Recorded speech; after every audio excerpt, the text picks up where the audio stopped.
This is a story about a world obsessed with stuff. It's a story about a system in crisis. We're trashing the planet, we're trashing each other, and we're not even having fun. The good thing is that when we start to understand the system, we start to see lots of places to step in and turn these problems into solutions.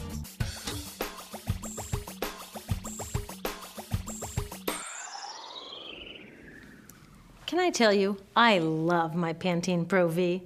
Of the dozen or so personal care products that I use every day, it's the one I can't live without. Says it gives my dull hair the ultimate cool shine. How does it do that? I was wondering that while I was lathering it in my hair one day, so I read the ingredients right here. Sodium lauryl sulfate, tetrasodium EDTA, methyl isothiazolinone.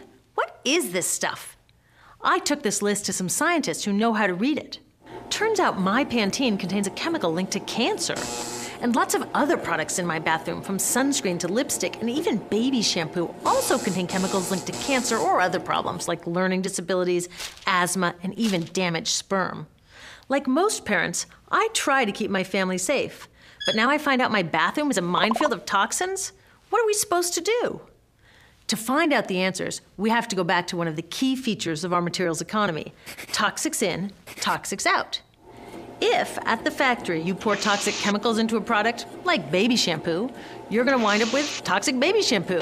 And toxics in workers, communities, and, babies. So let's take a closer look at this toxic outrage where it seeps into our lives every day, in the bathroom. The average woman in the U.S. uses about 12 personal care products daily.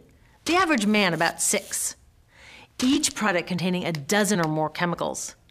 Less than 20% of chemicals in cosmetics have been assessed for safety by the industry's safety panel, so we just don't know what they do to us when we use them. Would you fly on an airline that only inspects 20% of its planes? Of course, not all of these chemicals are dangerous, but we know that many are. Some are carcinogens. That means that they can cause cancer.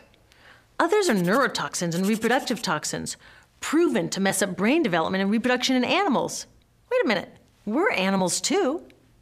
It's like a giant experiment. We're using all these mystery chemicals and just waiting to see what happens. One thing we do know is that they're getting inside us. I had my body's toxicity levels tested, and I'm loaded with things like mercury, flame retardants, triclosan, and lead. We all are. Even babies are being born pre-polluted. Now, I know we can't live in a lead-free world, but do we have to put lead in our lipstick? I don't know. Maybe it's my fault. Maybe I just bought the wrong thing. At the store, the choices seem endless. I can get lipstick in 49 shades, or shampoo for hair that's too dry, oily, fine, limp, or frizzy. But what about the choices that really matter? Like the choice to buy products that are safe? It turns out the important decisions don't happen when I choose to take a product off the shelf. They happen when companies and governments decide what products should go on the shelves. So who are these companies? This is Procter & Gamble. They're the ones offering me Herbal Essences, the #2 shampoo in the country. It contains toxic petrochemicals made from oil. Since when is oil an herb? On cosmetics labels, words like herbal, natural, even organic have no legal definition. That means that anybody can put anything in a bottle and call it natural, and they do. I mean, can you imagine a top seller called Petro Essences? Gross. What's even nastier are hair relaxers marketed to 5-year-olds and skin whitening creams. These are super toxic, both in their ingredients and in the message they send about what beauty is. Ooh, here's Estee Lauder offering me a chance to help find a cure for breast cancer. That's nice. But wait, they're also using chemicals linked to cancer. Don't you think the best way for Estee Lauder to fight cancer is to stop using those chemicals in the first place?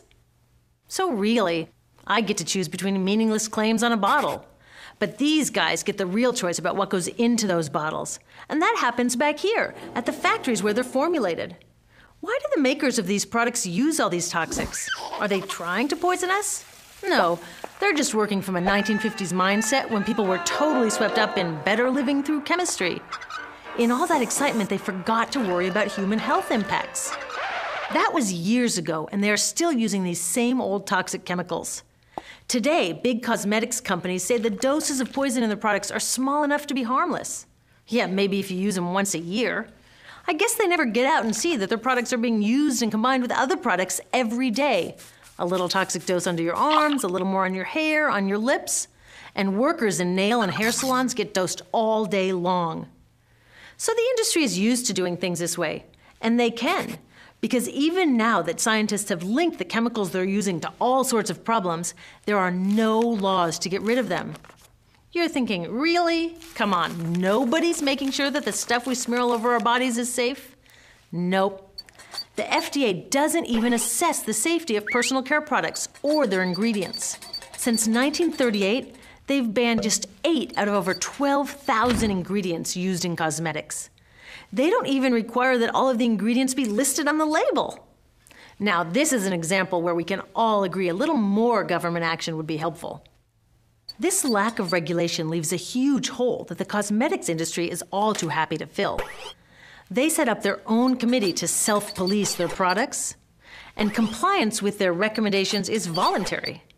So the cosmetics industry is making the rules and then deciding whether or not to follow them.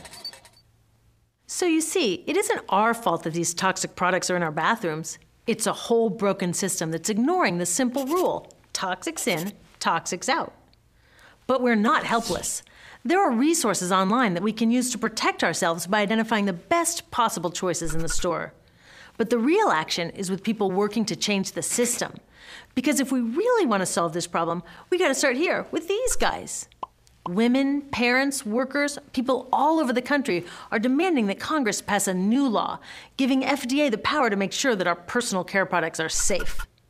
We need common sense laws based on the precautionary principle. That means that when you're dealing with hazardous chemicals, just err on the side of caution. Let's not debate how much lead should be allowed in lipstick. Just get the toxic chemicals out of our products. Smarter laws would force companies to get past that old 50s mindset and figure out how to get us all clean and shiny without toxic chemicals. Can they? Totally. Many responsible cosmetics companies are already putting safer products on the market. Green chemists are developing substances that are designed to be safe and non-toxic in the first place. European governments have required the removal of many toxic chemicals, and companies have figured out how to comply. When cosmetics are reformulated to be safe and labeled honestly, then we can feel comfortable with the choices available at the store. We can choose bouncy hair or full hair, shiny lipstick or matte. We can even choose to feel beautiful without using 20 products. But we'll know that whatever we choose, the most important choice, the choice to be safe and healthy, has already been made.